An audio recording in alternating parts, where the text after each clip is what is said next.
call to order. Friday, August 11, 2017. Commission meeting. We'll start with the Open Public Meetings Act. Adequate notice of this meeting of the Finance Commission was given in compliance with the requirements of the Open Public Meetings Act by providing notice to all municipal and county clerks within the Pinelands area and to the Secretary of State on December 16, 2016, and to the Commission's officially designated newspapers on December 16, 2016, and by posting a copy on the bulletin board in the Commission's office. Thank you. Roll call, please. Sure, good morning. Commissioner Ashman? I'm here. Commissioner Avery? Here. Commissioner Barr? Here. Commissioner Brown? Here. Commissioner Sheila? Commissioner Galetta? Here. Commissioner Janaro? Commissioner Lloyd? Here. Commissioner Lowbauer? Here. Commissioner McGlinchey? Here. Commissioner Prickett? Here. Commissioner Quinn? Commissioner Roman Green? Here. Chairman Rowan? Here. Go guys for the allegiance to the flag of the United States of America and to the republic for which it stands, one nation, under God, indivisible, with liberty and justice for all.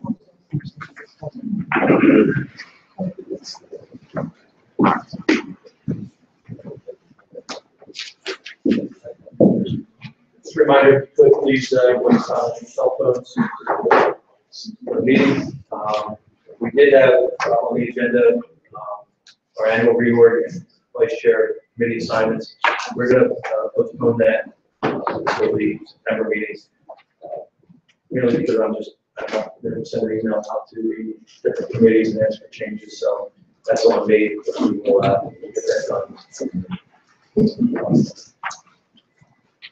First item, the adoption of the minutes from July 14th. We'll do it separately. July 14th, 2017, closed session meeting minutes. We have a motion to move their adoption. Second. Is there any questions or comments on the July 14th minutes? All right. Hearing none, all in favor? Aye. Any opposed? I'll abstain. No abstentions. Abstain. All right, next, the July 26, 2017 Special Commission meeting. We have a motion. So moved. Second. Okay, any questions or comments on those minutes? All right, hearing none. All in favor? Aye. Any opposed? Abstentions? I'll abstain. Abstain. Abstain. All right. All right. Next up, we didn't have any P&I or P&D meetings. Staff reports.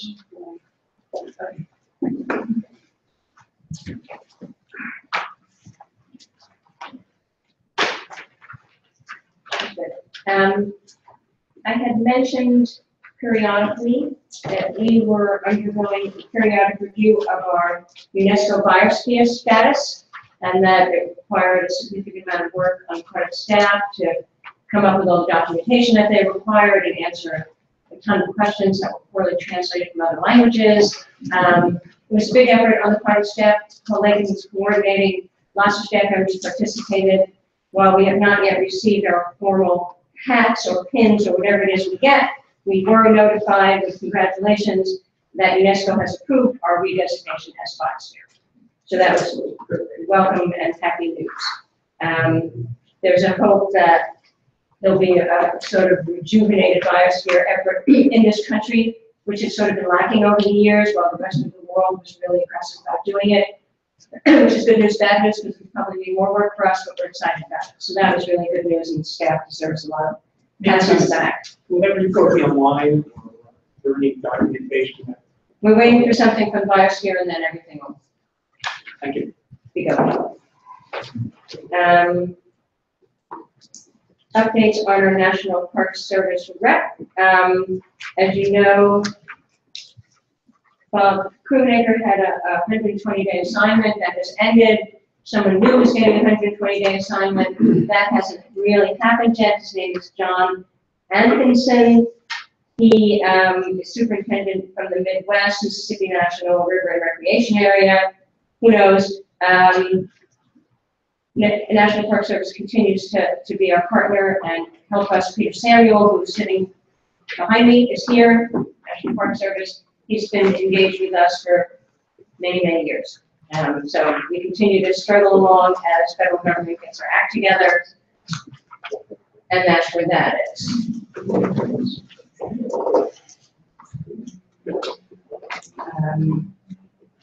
I met with Bob Martin. We'll discuss that later when we talk about the Morton stuff, which is on the agenda. With regards to the special meeting we had on New Jersey natural gas, all the comments received, and I believe the transcript of that hearing were sent to all the commissioners. We did our best organizing the comments on the 5th. I know it might take you a while, so it might take you a while to find your way, but it's all there. I think 44 people testified at that meeting. It could be 43. I don't exactly remember. I checked my notes this morning. Didn't have a chance. We're reviewing all the comments now, preparing the report. If the best of all worlds will be done in time for the September meeting, we're trying, but we're working now. And Paul Lakin in a bit will comment on the municipal orientation and the summer short course. And that's right. And Larry's not here, so we are paralyzed now. And I looked over and I said, Larry's not here. And then I looked at Susan and she said, Larry's not here. So we're just going to go to Chuck and maybe nothing happens. We're going to Chuck, any questions or thoughts for Nancy? I just like to add congratulations for completing the UNESCO report. That's a major achievement, and we're very proud of, and I'm especially grateful to you and Paul and for all. And there were many others. Many people had hands in on this. For making that happen. So thank you. Good morning, commissioners, members of the public. Wait, 1 second. I forgot one other thing, and you're going to hear it. We've been doing tree work on the property that we've been planning to do for a long time because we had dead and dying trees that were threatening vehicles and buildings. You may recall we had an incident a number of years ago. Tree fell, significantly damaged staff cars. So they're finishing up some work today, but when we pulled in, if you noticed some increased sun, that was one. So those were trees that were dying or dead and needed to come down because they presented a risk to the commission. Sorry. Good morning again. I just wanted to mention 2 meetings that the staff had. The first one on this past Friday, the staff met with representatives of PSE&G, JCP&L, and Atlantic City Electric. The utility companies are interested in engaging the staff and the commission in a discussion about the use of herbicides within their right-of-ways. This issue is periodically raised by the utility companies.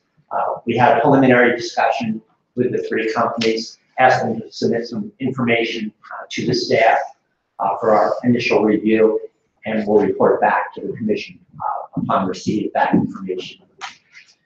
The second meeting I wanted to mention was in mid-July, the staff met with representatives of Mulligan Township, Viking Yacht. Viking Yacht has acquired, to our understanding, the Ocean Yachts facility in Mulligan Township. That's an existing boat manufacturing facility. It's located in the Pinelands Preservation Area. If my memory serves me correct, this is close to the Green Bank Bridge, just across the Green Bank Bridge into Mulligan Township in Atlantic County. Viking Yacht is interested in doing certain improvements to the existing, our former Ocean Yachts facility. We had to engage the representatives and their consultants on that matter. The types of improvements I would characterize as relatively modest within their existing developed footprint of the existing Ocean Yachts facility. I think the meeting went well. We're waiting to hear back on the next step in that process. That's the end of my report.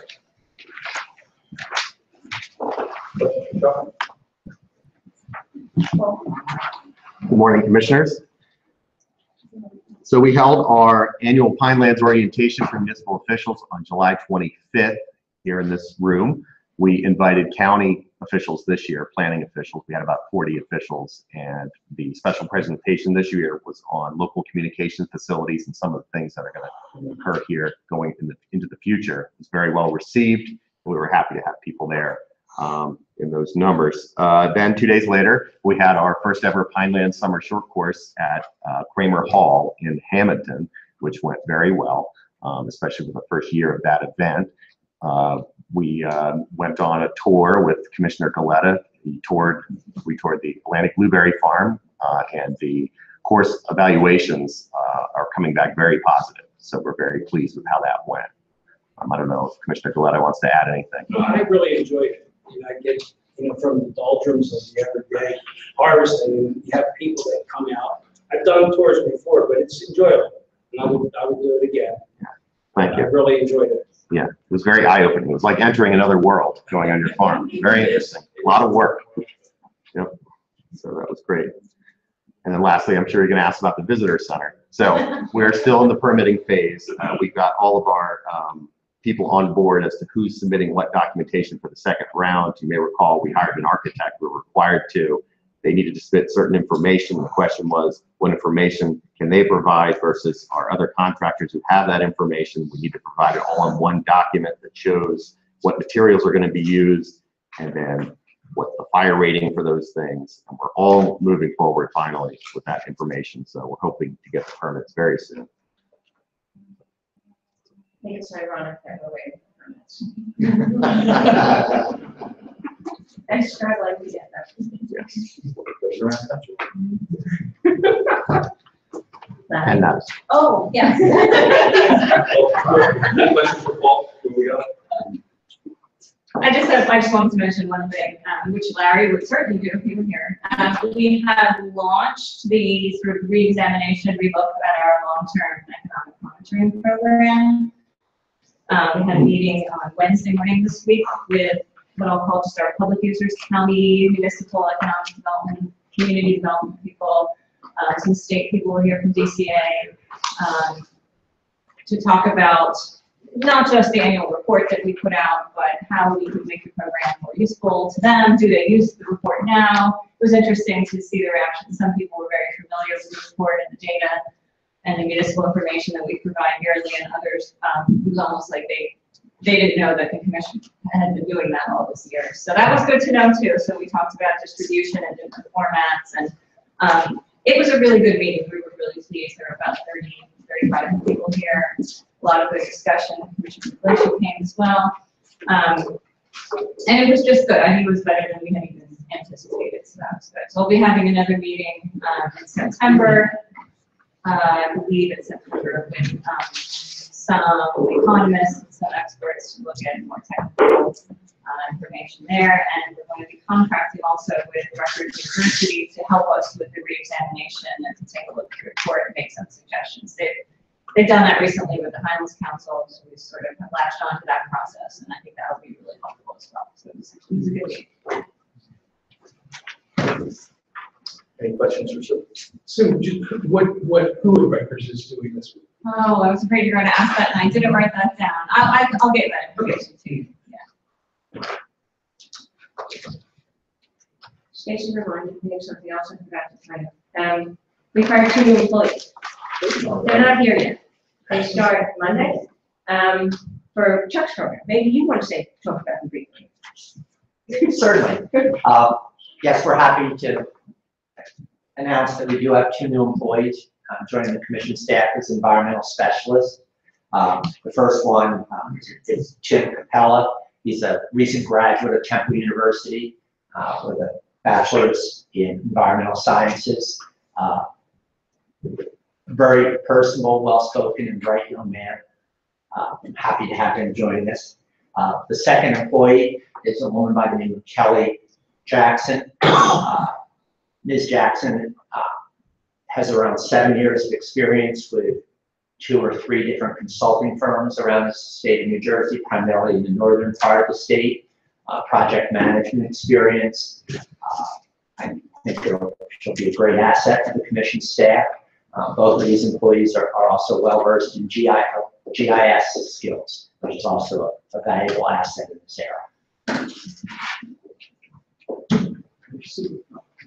Any other questions for the staff at this time? So are these in addition to, or is this replacement? Well, one is a direct replacement. Some of the commissioners may remember April Fidzikowski, who left us a few months ago. Over the past few years, we've had several departures from our staff. So depending on how you view the situation, I think they're replacement of existing staff members and not additional staff members. Any thoughts? All right, move on then. Next up, we have several resolutions. This record closed in front of us, the first of which resolution regarding the borough of Lakehurst and Manchester Township. We have a motion on that. Second. Any questions or comments on this resolution? Hearing none, all in favor? Aye. Aye. Any opposed? Abstentions? Okay. Next up, we have resolution regarding parking lot sidewalk in Nick Harbor City. We have a motion on this resolution. Second. Yeah, this is a violation that's being corrected. And I noticed that there's a change in the report that violation is in bold. And I just wondered if a register of municipalities that violate commission rules, we could keep over time, but there would be an idea that might be some value. I think the citizens of each municipality should be aware if there are violations that are a result of the municipalities not following the rules, especially because the municipalities are certified by the Pinelands. So the master plan is certified by the Pinelands. The zoning rules are certified by the Pinelands. So I won't go into it. Before Chuck answers that, I just want to know in this instance, I'm not sure if it's in this. Okay, well, yeah, I see that. But the that's not, I don't want to municipality tarnish this municipality as part of this discussion. still. Okay. Commissioner, the answer to your question is, do we have a register per se?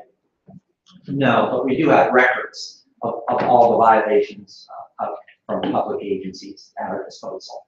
And they're in the database, and you can just plug in. I'll defer to our MIS office to answer that specific I question, believe so. but it's available. Generate. Yeah, I should qualify what I just said, because I was blaming municipalities, because we see a lot of municipalities. Yes, we Because do. I don't know, I would hope the majority of municipalities would have violations, but certainly important entities, like that are represented here, they should be held accountable too. So, I'll say it again next time, when things come up. So, Any other questions or comments on this resolution? Okay, hearing none, all in favor? Aye. Any opposed? Any abstentions? All right.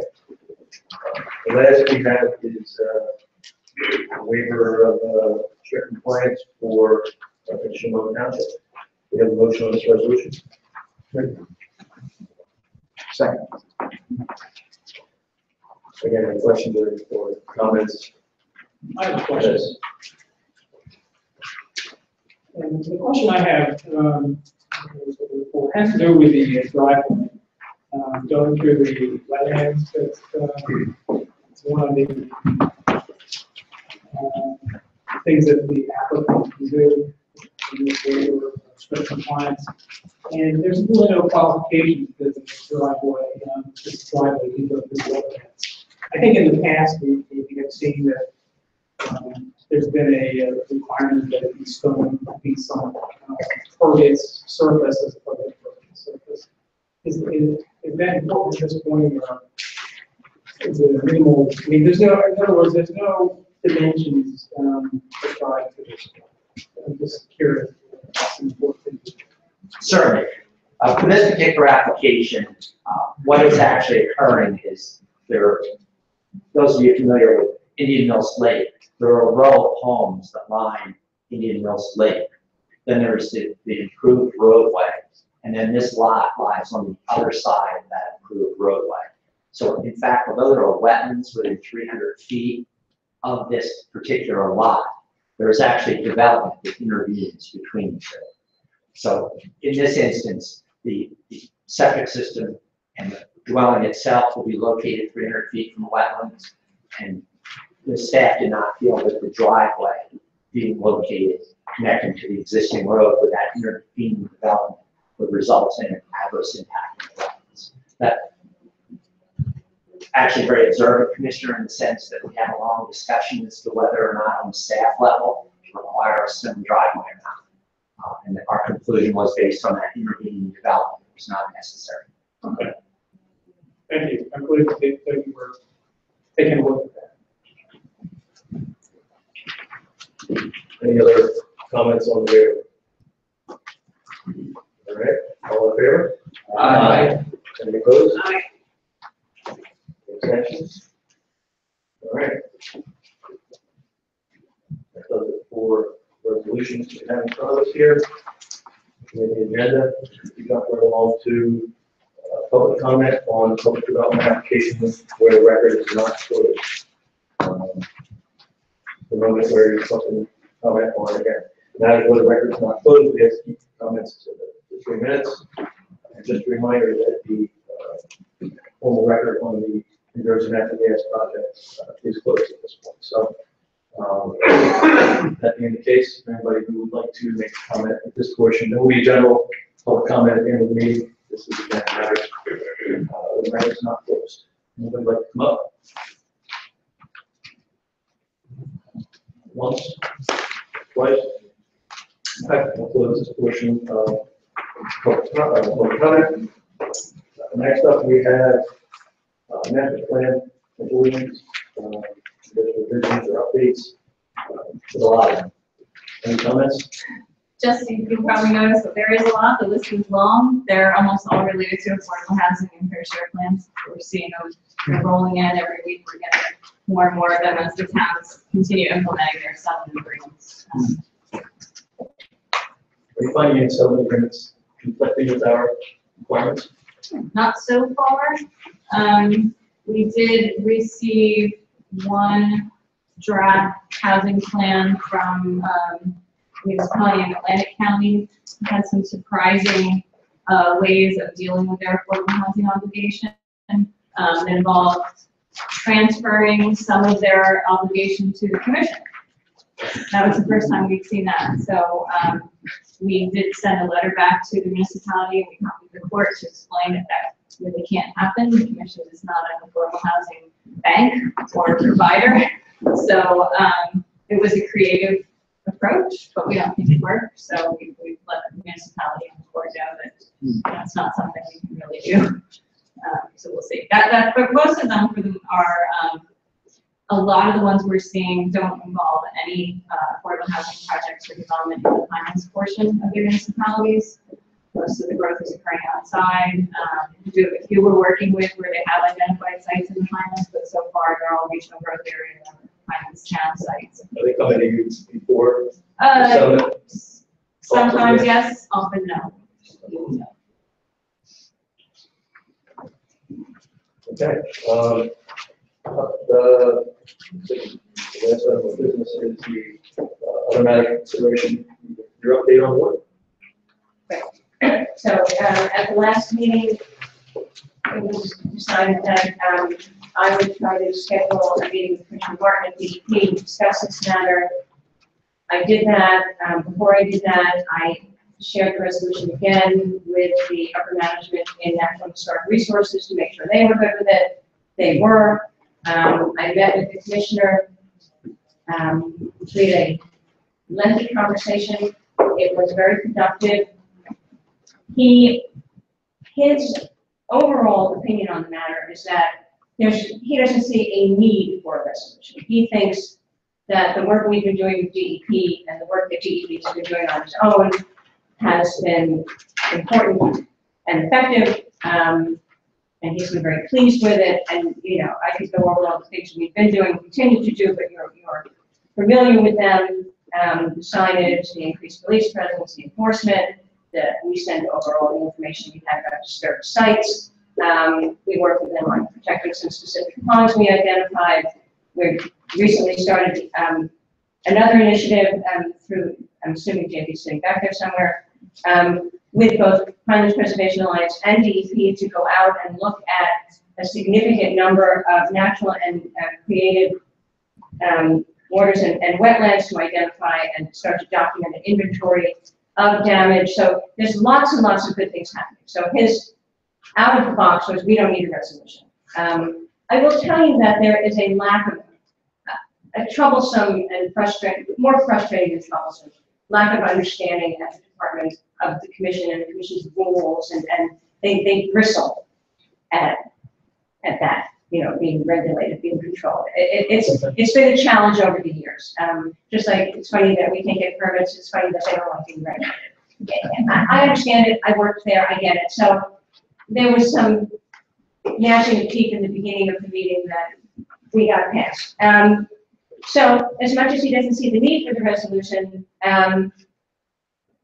he's supportive of the intent and supportive of the use of the USGS maps as the starting point, as the guide, as here's where we start. This is sort of the inventory from, coincidentally, which is why I kind of like this, from early on. Some of those maps go back before us.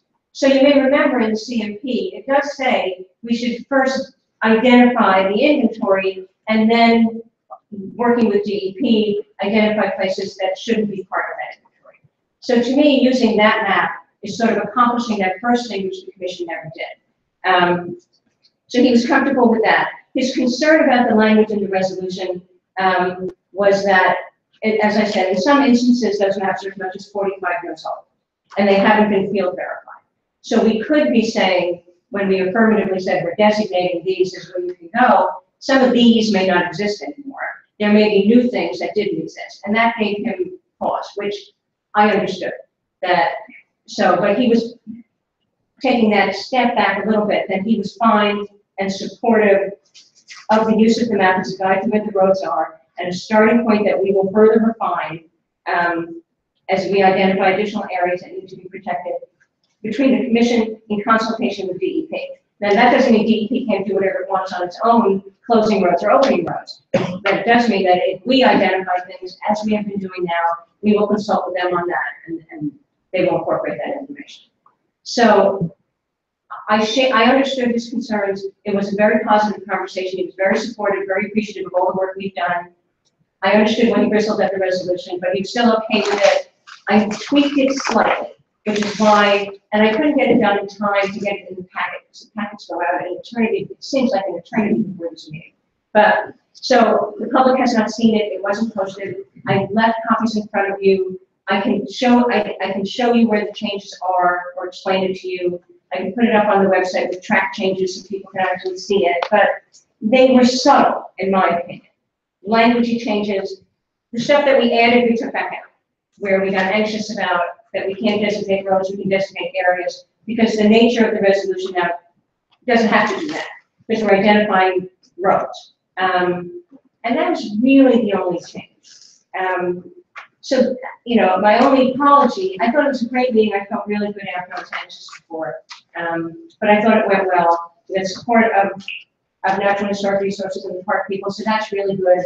And the commissioner is supportive of the resolution as it's written now, and the intent in it. And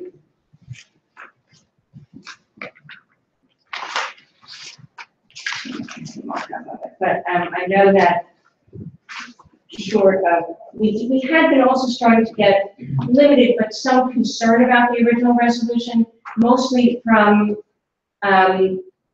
event users. I don't want to use the wrong terminology, maybe some Enduro events and other events, because they felt that the resolution that we had heard from someone, what does this mean for special use permits? And then we heard from someone else, well, what does it mean to this?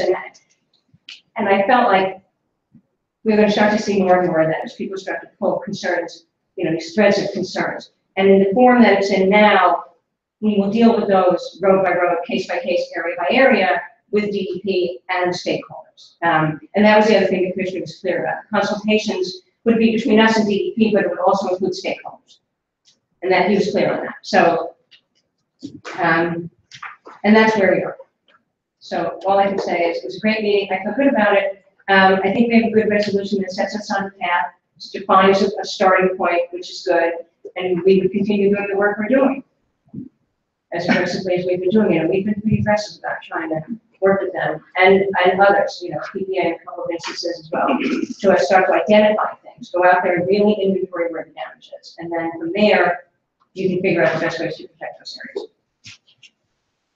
If I got it done sooner. Nancy, will this resolution be on the next month's meeting? Yes. And like I said, I could put it up with the changes noted. I could do all kinds of things. They're very limited. Mr. Chairman, I'd like to compliment Nancy for going to that great length. We went meeting with the commissioner, and I've read through the draft of the resolution. I think this is a good approach. You're right, the changes are subtle. I don't disagree with them. I think this is good for us. The one thing that this resolution does that the other drafts did is it establishes a, which was central to my wishes in having a commission forward, saying, showing very clearly on a piece of paper or on an app, here's where you can go. So I support this. I also support the idea, as Commissioner Blair just said. We can put this on next month's agenda. That gives the public the opportunity to review it too. I mean, to rush it through today, it's public opportunity to see it and come back and comment. But I think this is a day that there's not support of this. Are there any other comments? I have a question, Nancy, on the draft resolution that you provided in section 2 of the therefore be it resolved. If the commission adopts this map, it finds that the roads that are on that map are unsuitable for motor use, right? They're suitable for through roads. We can go back and designate areas that are unsuitable based on consultation, which I understand, which is fine. What if some of the roads that are not designated as suitable are suitable in Parks Department or the DEP wants to open those roads? Do we have to go back then and amend the map specifically, or what would be the process to correct an error or make a modification in the map? It's not a map we can change. It's a USGS map. So at some point, that USGS map has to become some living map that can be so modified. I don't know how we change a map that the feds made. That's a living, existing map that dates back to 1979. So in answer to your question, yes. If there was an area that the DEP wanted to open to vehicle traffic, they could do so with or without the commission's approval. I believe so. Okay, that's my. Yes, we can, yes. Thank you.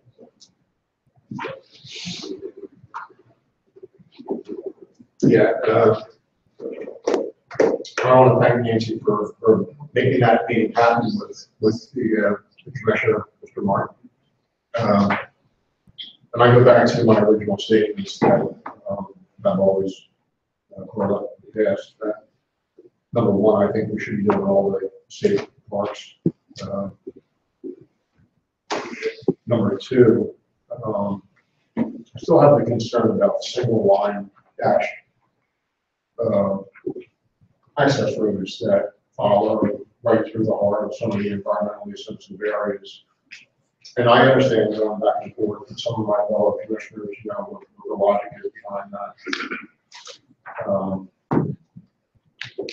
And I guess the other concern I have is that I would hope that if if in fact we do adopt this resolution before going to the DEP, that doesn't become a dust collector on someone's desk. That in the interest of just being cooperative and not stirring up a one-sense guy, you know, that they do something with our recommendations. We spent a lot of time and effort on this. I know that Lloyd and some other commissioners spent a lot of time on trying to work this out.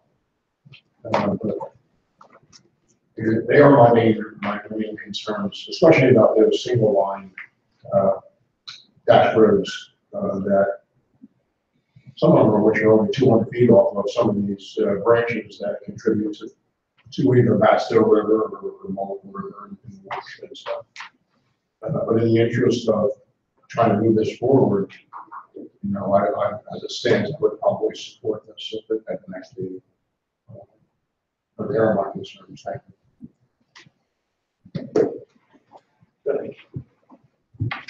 Nancy, let me add my appreciation to all the work you and the staff have done, especially engaging with DEP, because I know it's been a long process, let's put it that way. I haven't read the resolution yet. I'm assuming it's going to be fine. I think that we should hold it over to hear some public input, but I'm hoping that next month we can take it up to the plan. Thank you again for all the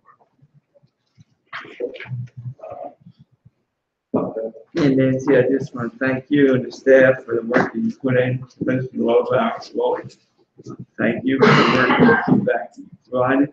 And reading this just this morning and hearing your report of your meeting, I think it was very good, fruitful discussion, and I'm ready to move forward with this. So we'll wait to hear from the public, but I think it's time to move forward.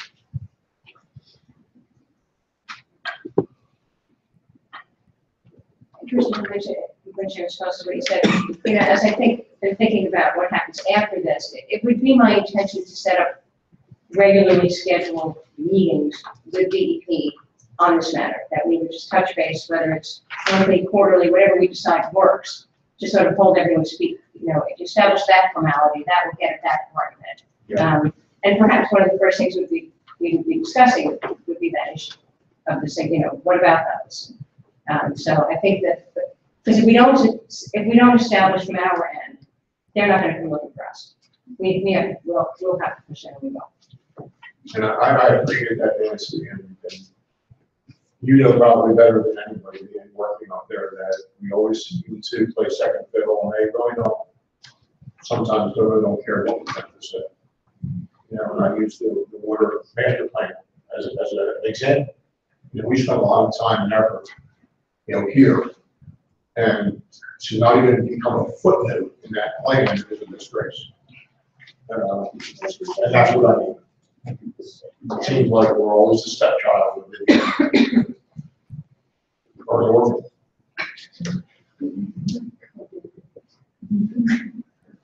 Nancy, I'll echo a lot of the commissioner's comments, and again, thank you. I know this is the meeting when you 2 years. I know the meeting you had, you know, it's not easy, schedule meeting to sit there. I've been up here, you know, working for a while that our real estate we need to consult with DEP, and we've done that.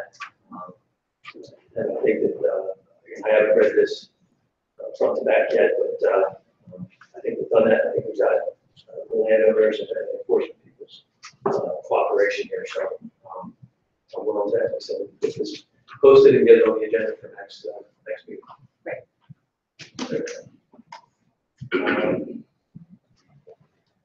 Nothing else on, there's nothing else on board, but we'll move to general public comment. Again, leave a list.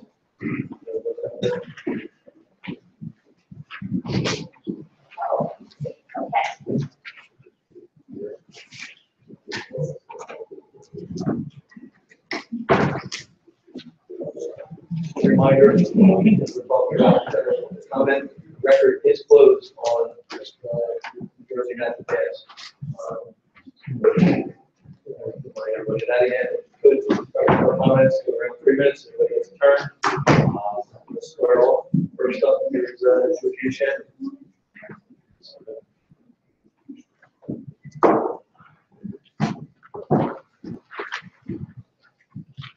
morning, Georgina Shanley, Don't Gas the Pinelands Coalition. So with this resolution for maps, when the commission passes this resolution, can the DEP sabotage it in any way? Or I'm not sure what the command chain is or who's in control. So would we implement it as it is when it's passed for you? That's one of my questions. I'm really happy to see that the UNESCO paperwork has been done. And I just wonder if 2 big transmission gas pipelines through the UNESCO biosphere would have any effect on the credentialing for UNESCO. And I'm not sure if that's part of the paperwork that's submitted. I know the record is closed for the Jersey Natural Gas comments officially, but I would like to put on the record, here's an article from the Philadelphia Inquirer, August 6th. And it's mainly a compressor station. They're investing $116 million in this 40-acre station, very, very close to their neighbors who are quoted here, very close to residential area. And the pipeline has not been approved yet. So what gives?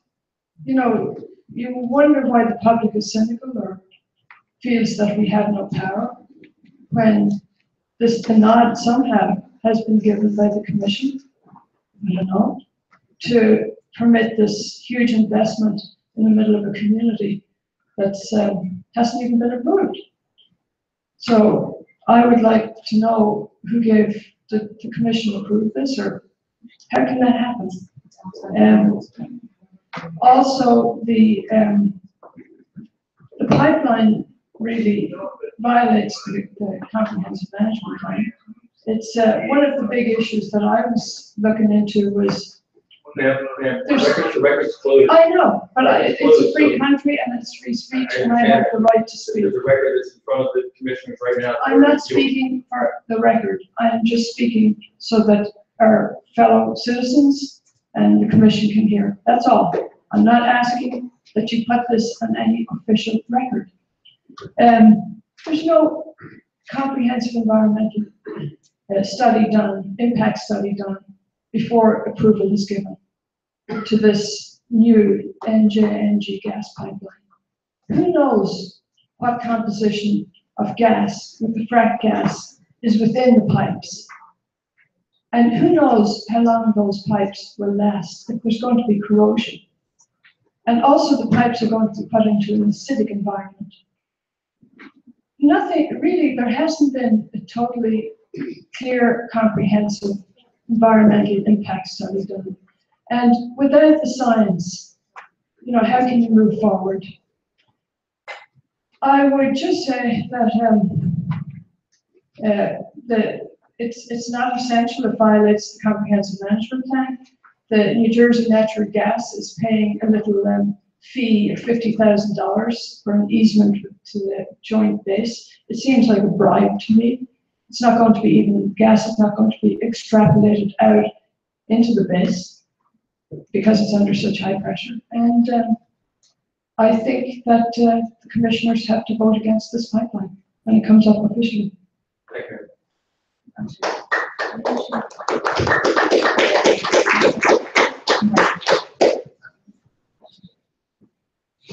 Roy Howard.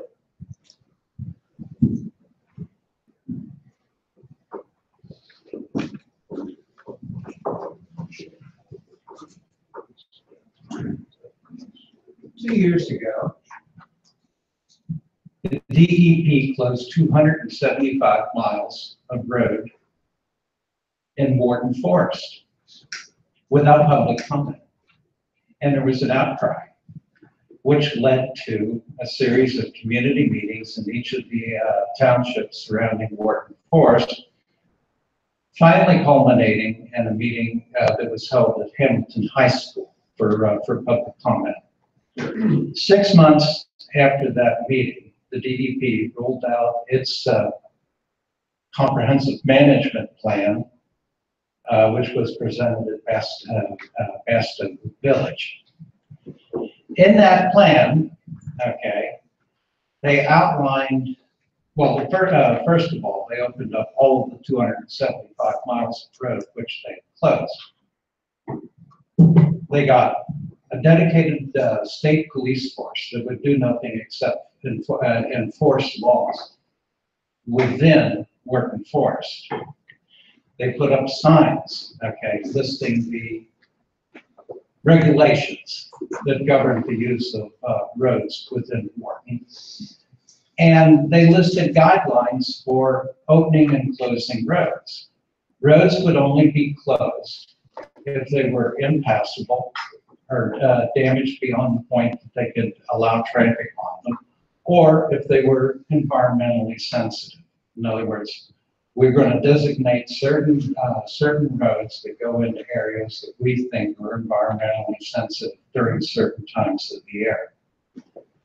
This seemed to be a comprehensive plan. Why are we revisiting this? Trexel, Trontis, Cornesian, state police, the park police, the firemen, okay, and the park superintendents all signed up on this plan. Why are we reopening the issue of road closures in Morton? That's mine.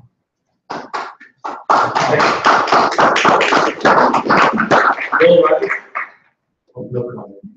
No, okay. Margaret, Monica Jackson? Okay. Peggy Middle? Nope, okay. Joseph Springer?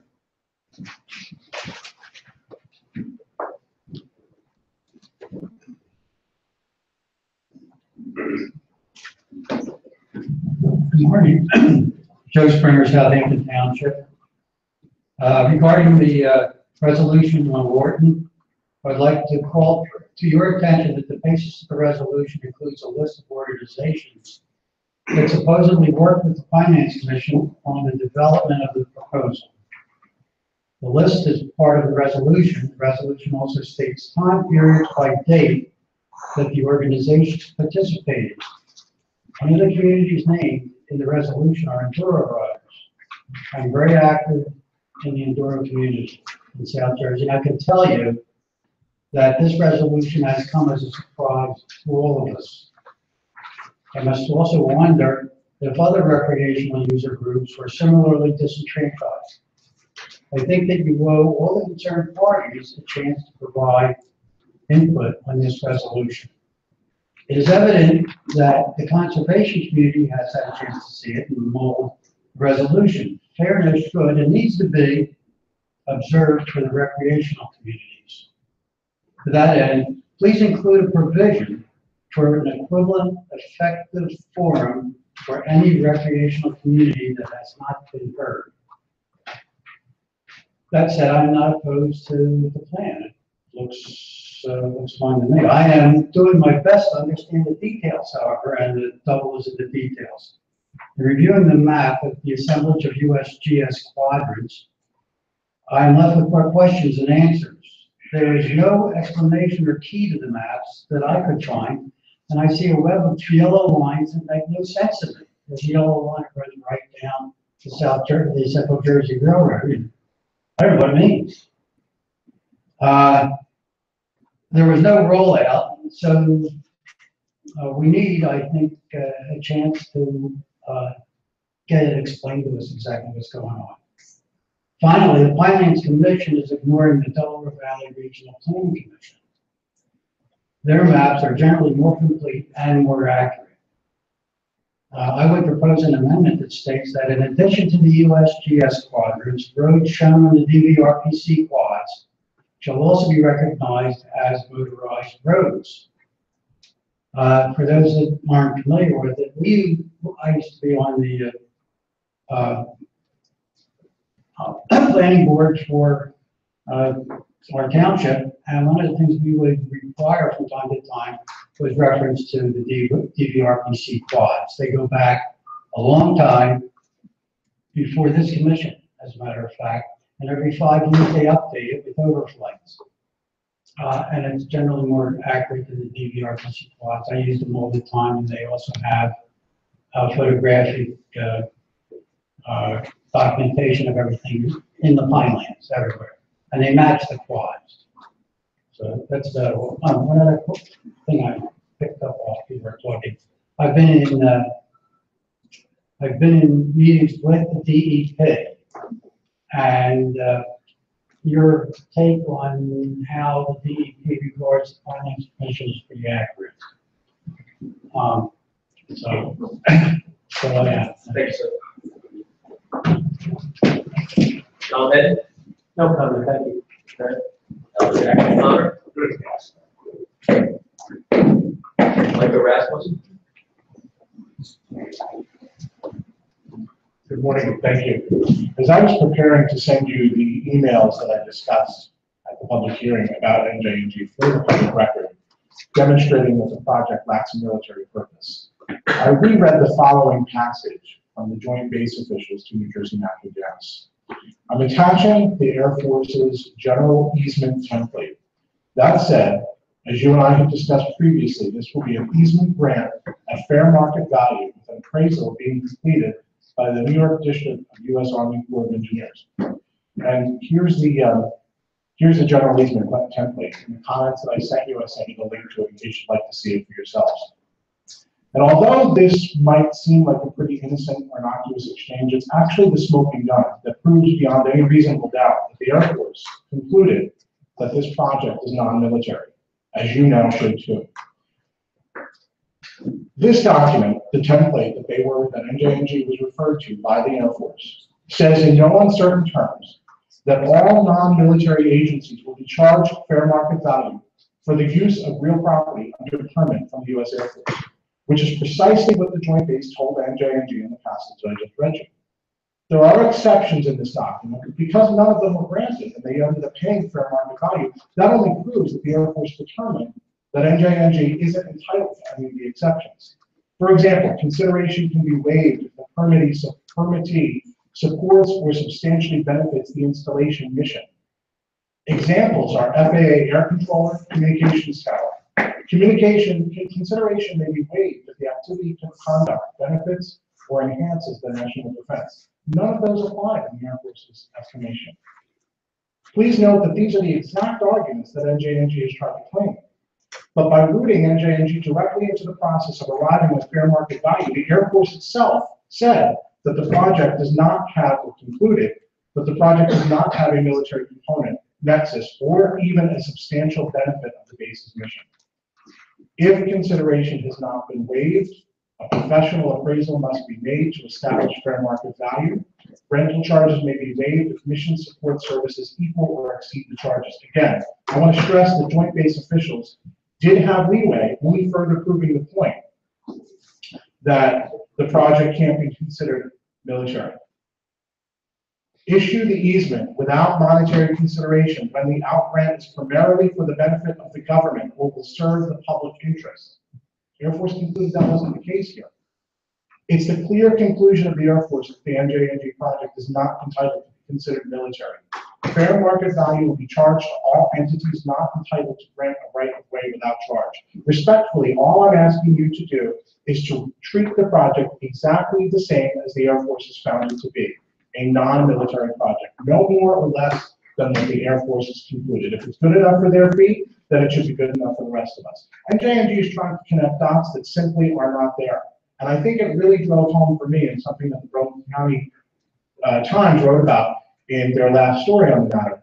They said that the supportive letters from the base commanders are not the same. Expressing support is not the same as concluding that the project is associated with the function of the base. Support is not the same thing as it being a military project. You can't get there from here, no matter how hard NJNG has tried. Even in the original, I'll conclude on this, even on the original meeting between the Pinelands Commission staff and NJNG, the Pinelands Commission staff said find a military function, a military purpose for the project. Go to the base and find a military purpose for the project. And JMG couldn't do that. They have failed to do that. From then until now, they have not found one. This is not a military project. Please treat it the same as the Air Force is treated. Thank you very much.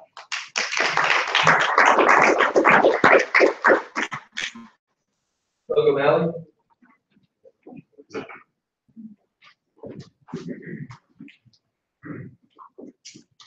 Good morning, members of the Commission, Mr. Chairman. My name is Doug O'Malley. I'm Director of Environment New Jersey, representing 20,000 citizen members across the state. I wanted to start off by thanking the Commission for the process and review of the maps for Wharton, and encourage and urge support for the resolution. And I guess I wanted to fully focus on some of the pushback from DEP, and I wanted to thank Commissioner McGlinchey for his comments, because DEP clearly is not treating the Pinelands Commission like an equal. And this is a classic example of where the Pinelands Commission needs to assert its independence. And as Mr. Chairman, as you pointed out, there's going to be consultation with DEP. That doesn't mean that the Commission needs to, doesn't mean the Commission needs to, not fulfill its mission. And this is a clear example where the status quo is not working. There's destruction in work right now. And we need a process that, and a map that protects Wharton. And this is also a strong example of where the Commission and asserting its independence needs to be looking at not only what other state agencies are saying, but at its own mission, at the Comprehensive Management Plan. And as we look at the process ahead of us for the vote regarding the New Jersey natural gas pipeline, I sincerely encourage the Commission to give the public due process. We were discouraged by only having one public hearing in the middle of the day in Toms River. And I would encourage, in the best of all worlds, to have a process that ensures that a public meeting is not jammed, this is not jammed onto agenda, and it's not jammed into the regular September meeting. We need to have adequate public notice and adequate public space, similar to what we saw in February. There's intense public interest on this issue. This should not be kind of added on to the agenda with only a week to go.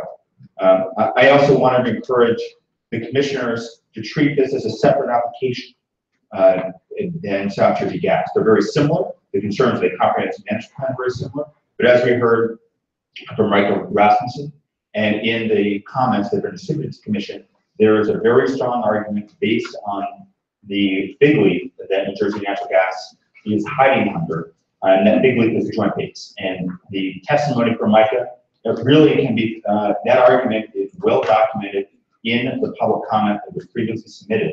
And I want to encourage the commissioners to go back and look at the two letters from the previous commanders of the Joint Base. Note that it's not the current commander, and note that general support does not equate to a military purpose. And that obviously is the fig leaf that New Jersey Natural Gas is hiding behind, and the public comment really exposes that. And so I encourage the commissioners not only to be looking at that argument and treating this independently, but to encourage that independent hearing process, which we've had, and to allow the public to comment ahead of the vote. There's intense public interest in this issue. The one hearing in Toms River, was only one part of the pipeline. We need to have, if there's going to be one vote, give the public a second bite at the apple to comment before a public vote. Make sure there is adequate public access, i.e. not just a week, and make sure that this is not just being shoehorned into the September meeting. We're going to need a venue similar to Cherry Hill if we saw in February. So I just want to end by referencing two items that have come out in the last week. One, which is included in the public comment, which is a report by Skipping Stone, which is an independent consultant that works with a variety of organizations, including PSE and DuPont. Pinelands Preservation Alliance worked with Skipping Stone to do analysis on the need of the New Jersey natural gas pipeline, and really it's exposing that the New Jersey natural gas arguments weren't holding up, and that it was very easy to have a lateral line, freehold lateral line that didn't require the route that's being discussed right now. And the last item I just bring up just comes directly from yesterday, the joint hearing with Senate and Assembly Environment Committees regarding the impact of climate change on the state. This is an issue, obviously, that needs to be front and center for the commission, for the impact that climate change will have on the Pinelands. And we would argue that also analyzing the climate impacts of having two pipelines running through the Pinelands and that long-term impact on this region. So let me just close my comments by saying, we hope to see you in September, but we strongly encourage an independent hearing that allows the commission not to rush this process and to get an opportunity to allow the public to get their full say. Thank you.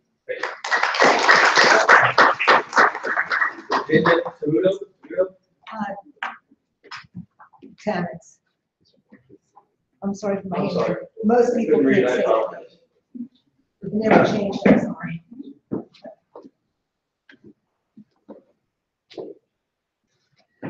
Virginia Talents from Mays Landing, New Jersey. I'm glad to see everyone here today. And I'll make it very brief. I missed the being at the last meeting. I'm sorry, but I will make it brief, as I said. Soon, Mr. Christie will not be in office, and his influence will not be here in this room. And I'm hoping that that will be a part of your consideration for the pipelines, both the 30-inch one and also the 22-inch one. I want you to realize that is not just great. Oh, I'm sorry. Just bring the mic so folks on the phone can hear you. Oh, I'm so sorry. I was just commenting on how large these pipelines are that are going through this very sensitive area. I grew up living in an area that is part of a national cleanup from the EPA because of carelessness, including groundwater. Once it's done, this was done in this particular case in Matoma, New Jersey. It happened over 40 years ago.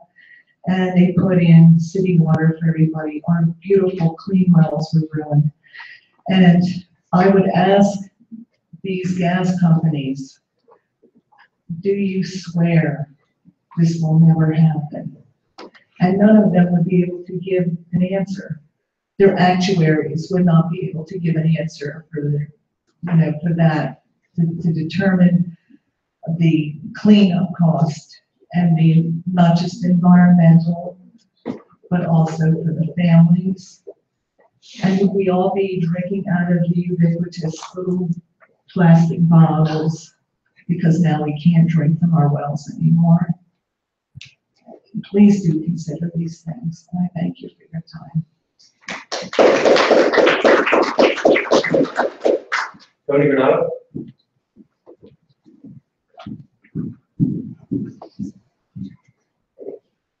My name is Tony Granado, and I'm here to represent the New Jersey Sierra Club. It's really a shame that we couldn't pass this resolution for Wharton State Forest today, because we need the Pinelands Commission to step in and protect the forest from off-road vehicles, since DEP has failed to do its job. There needs to be a real plan to keep ORVs out of environmentally sensitive areas, and this map will help DEP enforce the law, but it's not a guarantee that they will do so. Our ORVs cause significant damage to our ecosystems and add to air pollution. We need to close off environmentally sensitive areas and stop ORVs from getting in these areas with real barriers. If the Pinelands Commission and DEP keeps delaying action, these vehicles will keep damaging the rare plant and animal species that are found in New Jersey's Pinelands. This map is important because it will allow DEP to start enforcing the law. Whether they do so or not, we'll have to see. It will give us a clear roadmap to protect the forest as we enter the next administration, however. Even though the governor has failed to act and protect the Pinelands, we need to set the stage for the next governor to help save the Pinelands. We have seen ORVs cause pollution, soil erosion, damage, and destruction of the environment, including streams and wetlands. and harming plant and animal species. They turn wetlands into mudflats and cause damage to parks and facilities. ORVs trample small plants and disturb wetlands and stream beds.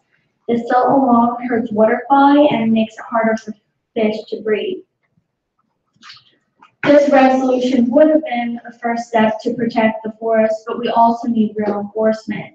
Driving off-road in the forest is illegal, yet still common and poorly enforced.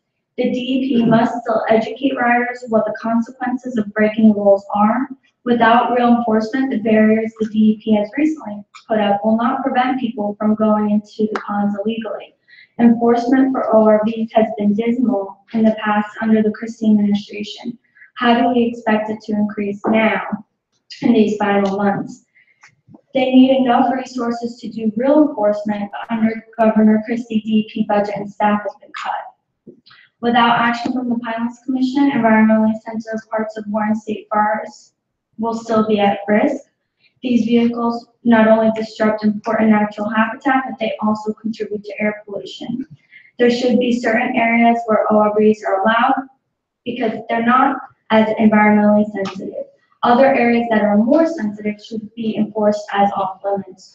With 40% fewer park police and conservation officers, we don't have enough funding to effectively increase enforcement at this time. Just posting signs and putting in barriers without enforcement is not going to keep riders out of these areas. We need the Pinelands Commission to pass this resolution because otherwise parts of the forest will be paved over. Thank you. Thank you. Marilyn Miller?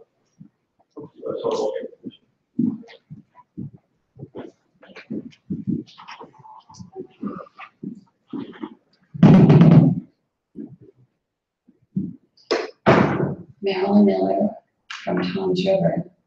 That's the official mailing address, but I really live in Berkeley Township. I was out kayaking on the portion of the Van Cocos yesterday. Beautiful area. So what? If there is not a sense of compassion, who cares? I look around and I see faces that really look like they're interested in what all these people have to say. They've done so much. I'm sorry, Candy. It's Marilyn Miller, you know, whose son works for Power Pacific. I'm talking about how I personally care about the Pinelands. And I look at the people that are listening to all the research that the public shares with you.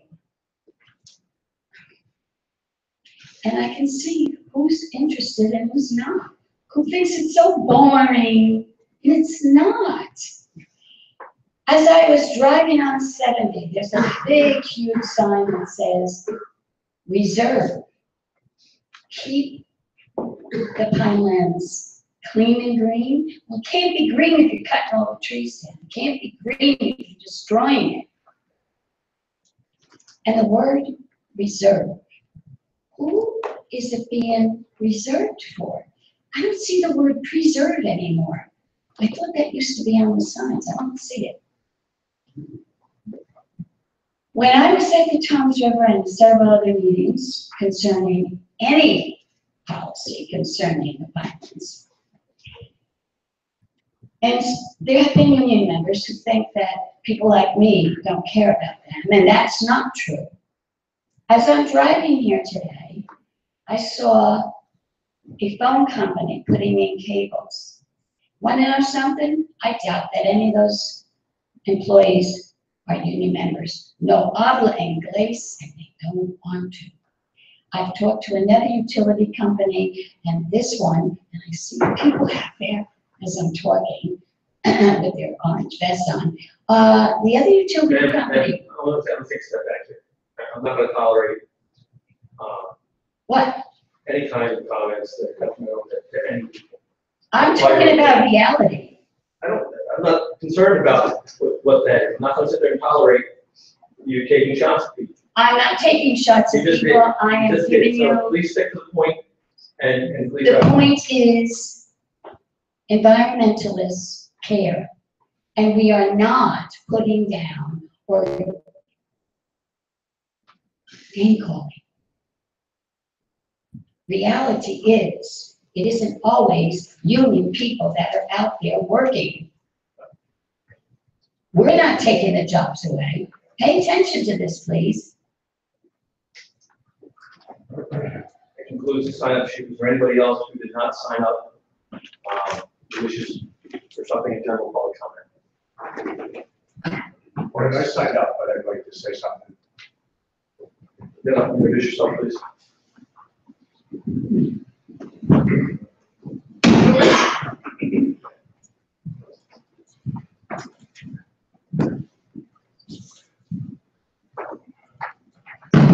Good morning. My name is Jack O'Connor. I live in Pleasant, Jersey. I'm the director of the Pine Barrens Adventure Camp. We teach off-road riding skills for motorcyclists. We're proud of the fact that Rob Abmuller says that we teach responsible use of the forest. And I just want to comment that when I come to these meetings, one of the environmentalists stress the damage of the forest. We're out there all the time. To be honest with you, we don't really see it that much. And then Director Nancy mentioned, excuse me, get a little nervous, about an inventory of the damaged roads.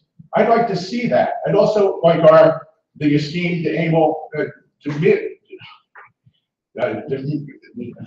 DeVito, at one of the meetings mentioned 30% of the ponds were damaged, another 30% were in danger. That's like 60% of the ponds in the forest are damaged. We don't see it. So we would really like to see an inventory of the damage that's brought up at these meetings. That's all. Thank you.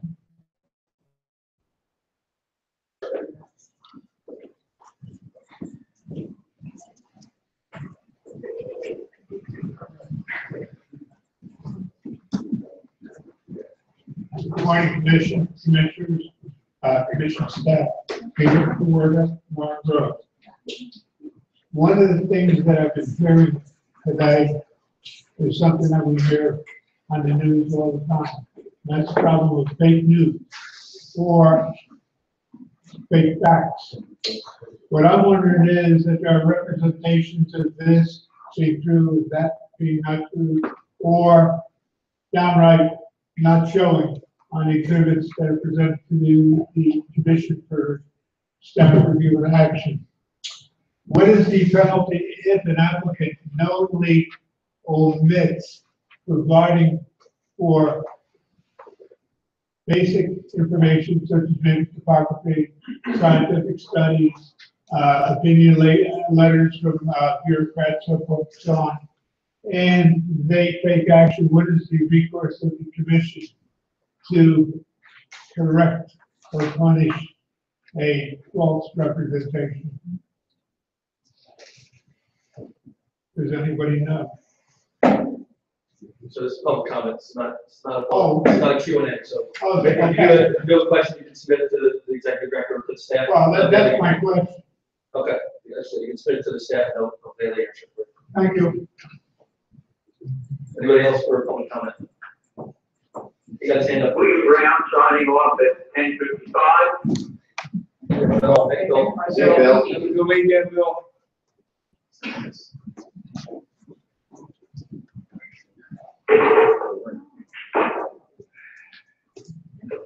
Good morning, Ron Spencer from Jacobstown, New Jersey. I'm an enduro rider. I'd like to make a comment. You guys, the environmentalist group all the ORVs, when we go out there, we leave at 4-inch truck. Most of your problems are from the bigger trucks. And both the DEP and the Planning Commission ignore it. These people don't have the right to recreate somewhere too. They should be given an opportunity to do it somewhere. If you kick them out of work, they're going to find other places, and that's what I have to say. Thank you. Jason.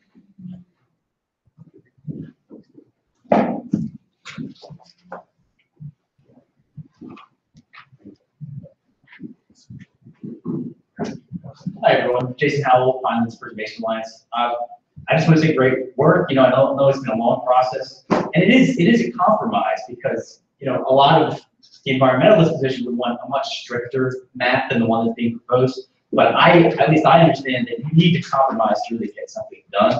And I think this is a really great step moving forward. I'm glad that the DEP is on board, at least generally, with the idea. I know that the commissioner isn't out there a lot, so he probably doesn't see, you know, a strong need. But as someone that's out in North State Forest all the time, it's very apparent to me that there is a very strong need for some sort of plan to regulate what is a road and what isn't a road, because people are confused all the time. Just on Saturday, Lower Bank EMS was looking for a dirt bike rider who had crashed, and they were trying to find him in order to give him some medical assistance. It was very difficult. I'm sure the person that called him in didn't have, you know, a standardized idea of where to tell these EMS people where to go and find this person. But once you establish a map that everyone is on board with, search and rescue, which I'm a member of, and other emergency response, becomes a little bit easier to actually go ahead and implement some kind of recovery plan or response. The other need is for public access, and I talked about this a lot, but you know, a lot of people do not really have a good guide on how to get out into the forest. And the publishing, the promotion of a map like this will really give that to people who might be afraid to go out on an unmarked road or trail without any kind of standardized guide. So I think that's really important. So I just want to compliment the commission on their hard work, and see you at the next meeting. Thank you. If everybody else was not included on the original list? Yes.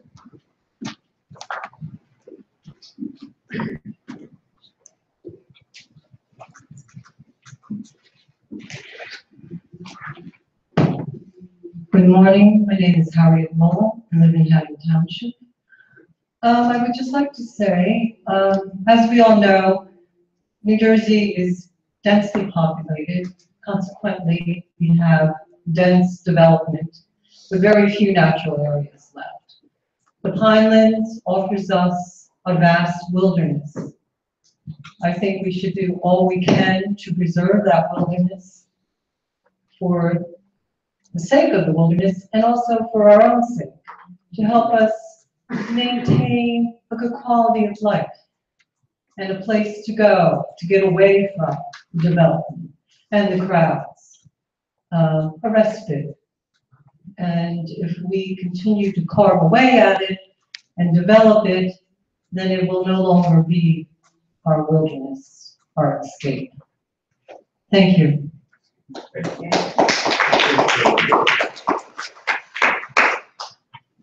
that was our last hand. Seeing no more, we will close public comment portion of the meeting. Do we have anything for closed session? No? No, but can I say something in response to one of the comments that the commissioner speaking here? Sure. I think it was Mr. Springer, who I think was suggesting that we met with certain groups and didn't meet with others. We met with, in this, way back, we met with groups and we were talking about plan review, but with regards to this, we held no meetings. The reference in the resolution is about people who commented at commission and committee meetings. So I will add verbiage there that says that specifically, so there's no confusion. I was just referencing the fact that we heard from all these different groups, as we did today when they got up to the meetings. We had no meetings, we left no one out of that. You make your report between now and the next meeting. Right? So that's, and in writing as well. So I'll just expand that, clarify that, so there's no confusion. Thank you. Sure. Any comments from commissioners? Mr. Chairman, I want to correct the record. As I think the commission knows, I'm recusing myself from the New Jersey natural gas pipeline, and council pointed out to me that among the minutes approved today was the July 26th special commission meeting, which I did not attend, and I did not have minutes in the packets. I didn't realize that. So I want to change my vote on that to so the minutes reflect that I'm recusing myself from that vote. So, thank you to council for writing that. Vote on that again. It wouldn't hurt. I think we should have to clarify the record. So, pull that back up and So we have,